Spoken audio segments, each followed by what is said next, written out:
What is going on YouTube? N64 Fortress here, I'm back. Thanks for tuning in again as always, it's very much appreciated. What we're going to go through on this video, as the title suggests, is some gameplay and discussion of the game Rat Attack on the N64.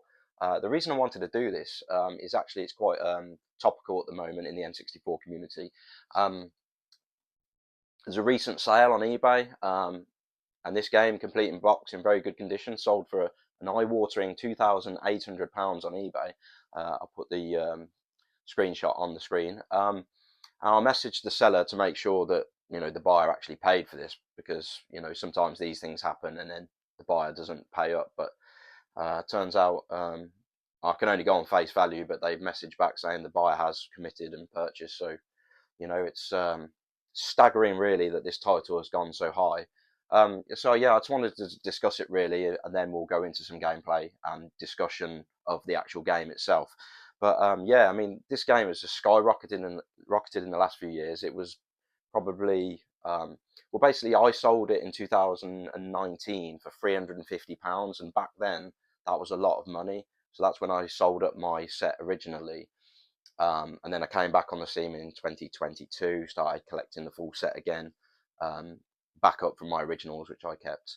And yeah, this game is just gone up and up and up in price. It's probably the second rarest game on the system for me. It's not the rarest. I think In the Zone 2000 is generally UKV is generally harder to come by, but this is a very close second. It just finding it complete in box is really difficult. Cart only, not too bad, but you're still paying 3 figures for that, I think. But yeah, to find it complete in box is very difficult. I always wondered why on the back it's only like German and English. So I did wonder, did this game release in other European countries or not? I believe, I'm told it came out in Australia. So that's somewhere else where this game would have released. Although my friends down under tell me it's equally as rare over there, if not rarer than it is over here. Rarer than the Australian exclusives as well, interestingly, like StarCraft 64 and Snowball Kids 2, which command huge prices. But this one isn't far off now based on that recent sale. But yeah, so I wasn't sure if it only released in Germany and England, making it much rarer. But on playing the game, I did notice that there was multiple languages which you could select whilst playing the game. So perhaps not. I don't know. It's very. Why would you have only German and English on the back if it was released in Italy and stuff like that? It doesn't make sense, does it? So yeah, that is a bit of a puzzling concept. And I kind of thought, well, if it did release over there, then surely there'd be more copies than there are. So I'm led to believe it probably didn't. Yeah, so why is it so rare then? I mean, yeah, we talked about English and German potentially being the only regions it released in Europe, in sort of like the PAL area, and Australia perhaps as well. But yeah, I mean, it can't have sold too well. This is the maths behind it is there's not many around because it didn't sell too well, obviously, and in my mind, it didn't get a Dreamcast release, which was quite a popular thing back then. Things coming out on PS1, N64, and then Dreamcast. If it didn't get a Dreamcast port, it probably it wasn't selling well enough to justify justify it. I feel like it probably didn't do too well on the PS1, and the N64 was like a last throw of the dice, one last Hail Mary to try and get some sales from for the team that had put the effort in to make the game. But I'm not sure. I mean, because I'm led to believe the development on the N64 was in development for a while, so that thought process doesn't hold true. If they're developing it for the N64 for a couple of years, then it doesn't make sense that that was just one last throw of the dice. But it's just something that crossed my mind really, because there wasn't that many copies released, obviously, because it's so hard to come by. So like, why would you go for all that and then only put a few on the shelves? It doesn't really make sense. Very difficult one to understand. But yeah. So yeah, moving on to the actual game itself then. So yeah, I sold it for £350 in 2019. I bought it back in around 22, maybe 23. And I paid for this copy, I think I paid £750. That's a lot of money when you think about it for a complete in-box game. This is really nice condition though. I'll put some overlay on now. And I got it off a friend who's also a collector. And the only reason they sold it is because, one, they go for absolutely minty mint in all the games that they've got. And this isn't minty mint. It's just really good condition. And the second reason, I believe they knew of a new copy out of a shipping box that they were working on, and they basically used the money that I gave them plus a bit extra to get that new copy that they bought, and they did end up getting it. So I'm really happy for them. Really happy for myself. I actually had two copies at the same point at one point in time. I was trying to get it off two people at the time, two collectors I knew that had one. Both leads were promising, but in this game you have to sort of cover all angles and hedge your bets, and I ended up buying two copies because I knew that it was a rare and sought after game, and I had a friend who was also collecting the full set at the time as well, and I knew that they would need it anyway. So yeah, I ended up buying both. I had two copies, and I sold the slightly not so nice copy. It was still a good copy, but just not quite as nice as this one that I've got. I sold that on to him for a bit of a profit, and they knew that. I was transparent about it. I said, look, it's worth more than what I've paid for it, so I'll still give you a good deal. And I sold it on for a bit of a profit, so that made my copy less, essentially, what I paid for it. I don't really want to talk figures, but yeah, it ended up making my copy less. And yeah, and they still got a good deal, because not long after that, this game was clearing four figures, and it has been clearing four figures now for over the last year and a half, I'd say. Complete in box, in good condition, even in with damage on the barcode and stuff. I've seen it clear four figures, so it just goes to show really that this is probably now the most expensive PAL Nintendo 64 game that's not an exclusive. So the Australian exclusive StarCraft and Snowboard Kids 2 not included. So just PAL general library game. Yeah, this is, from what I've seen, generally the most expensive game, and consistently been now for the last year and a half, which has been great to see, to be honest, because all those years at San Francisco Rush 2049 was the most expensive game, and it's nowhere near the rarest. It really didn't make any sense. But now, when you've got a game that's arguably the rarest, if not the second rarest, commanding the biggest prices, that makes a little more sense intuitively, doesn't it? So yeah, pleased to finally have this copy.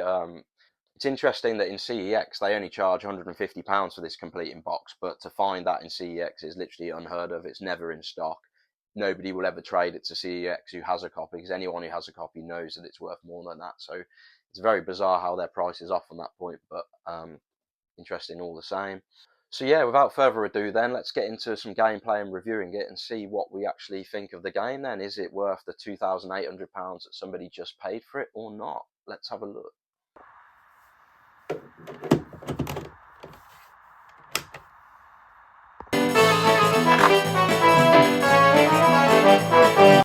Voiceover N64 Fortress here, I'm back. Let's get straight into it then. So as you can see immediately, you need a controller pack to save your progress. No battery on the cart. Not ideal, but it's understandable for a smaller company looking to cut costs. There's 6 cats you can choose from immediately, and then a further 2 that look unlockable. They have each have different perks, specifications, what they're good at, and I'm not really sure what they all are, but I just picked one at random. Rat Attack is developed by Pure Entertainment, and it was published by Mindscape. It was released April 2000 on the N64 in the PAL territory, slightly later in North America. It actually came out 6 months after the PS1 counterpart in 1999. It is a little bit different to the PS1 version. They did add some different levels for the N64 version, so it isn't strictly the same game, but it's very similar. There is no port for the Dreamcast, as I touched on, but it was ported to the PC in 2007, would you believe? My initial thoughts of the game are it's fun, colourful, quirky, but the novelty soon wears off.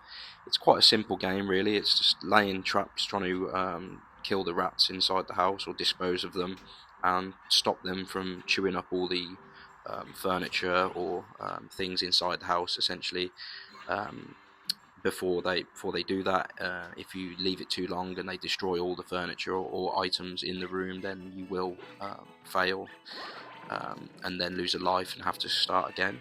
You are on a certain amount of lives. You can take a certain amount of hits from the rats or other things in the room that are causing danger before you die, and then you'll come back and go again. Really, it's quite that simple. there is like a button that you need to press once you've cleared the rats, and it releases more rats. Like essentially they come in waves. There's an example of me doing that. And now I'm about to die on my first sort of attempt at the game because I've run out of lives. So yeah, I've started again, back to the same level with a different cat, and there I am again, reintroducing more rats to the scene and sort of taking them out. It's one of those games that where you play it a few times and you sort of get the hang of it and how laying traps works, and it becomes quite, more friendly the more you play it. The control scheme's really good. It's really simple. There's this use of like the A and B buttons and the control stick essentially. The control stick you move around. A, you sort of like press and hold to lay the trap, and as you can see, it kind of works in squares, and you have to sort of like pivot around what you're trying to lay the trap, and then you just let go of the button, and then it traps the rat and sort of destroys them. And yeah, you just use the B button to jump, and you have to try and collect those stars that dot round. They give you perks and make you run faster and so on. It's a very simple concept, really, the game. You sort of progress through the house on the first level, essentially, and going from room to room, doing these sort of things. Just keep taking over and killing the rats before they destroy everything in the room. And then ultimately you get to a boss, I guess, presumably at the end of the first level, the level being the house. The music's fun and quirky, so I'll let you listen to some of that as I take on the boss now.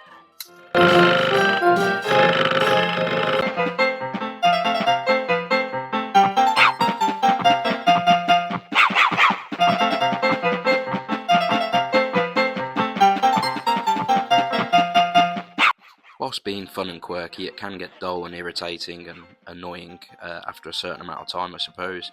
The game's clearly aimed at children. It's not really something that an adult would have too much fun on for too long, I expect. Certainly not back in the day anyway. Retrospectively, it's all well and good. The boss is fairly straightforward here. You just have to sort of like keep running away from the rats, essentially, and basically when it charges towards you, you have to jump out the way, and it has to hit one of these targets here, and that's it really. It's quite a straightforward game concept altogether, really. Now that this level is essentially completed, I guess I'm progressing to level 2 at this stage, and yeah, you go out into the garden, and then things start to pick up. The previous rooms gradually got more busy as they went on, and this one gets even busier. There's more things going on in the garden. There's a dog that can attack you. There's a nice cool feature as well. You can teleport from this little pad here up onto the decking up there. But yeah, there's certainly lots more going on in this level, and it gets more difficult very, very quickly. I don't survive too long. Being my first time playing this level, I'm not that familiar with it. I survived for a while and enjoying things, but I've already lost lives getting to this stage in the game. I'm unable to save my progress, so next time round I'll have to play from the start, but it's not too difficult to get here.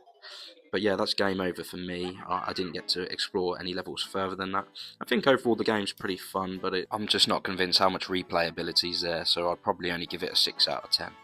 I think it's worth adding as well that this is just a £5, yes, £5 game on the PS1. And yeah, there's some subtle differences between levels and stuff like that between the N64 and PlayStation version. But £5 compared to £2,800 as the last nice one sold for. Yeah, something to think about, right? So thanks for watching, guys. It's much appreciated as always. Hope you enjoyed it. Talking Rat Attack. It's becoming quite the rare commodity these days. So yeah, if you have a completing box copy, it's one to treasure. Just goes back in the shelf here. Lovely stuff. Yeah, so thanks for stopping by. It's much appreciated as always. If you're new, please consider subscribing. I'm trying to build this place up and see where it can go. If you're an existing viewer and you're returning, thanks, appreciate it. Get involved in the comments. Let me know what you like, what you didn't like, what you want to see more of. I'm happy to do more reviews like this. It's all about balancing time. I'm also going to be doing some more contemporary stuff as well. It's just juggling everything and getting it the balance right. But yeah, probably be a pickups video next because there has been some more since the last pickup video. But yeah, thanks for stopping by. Happy New Year to everyone.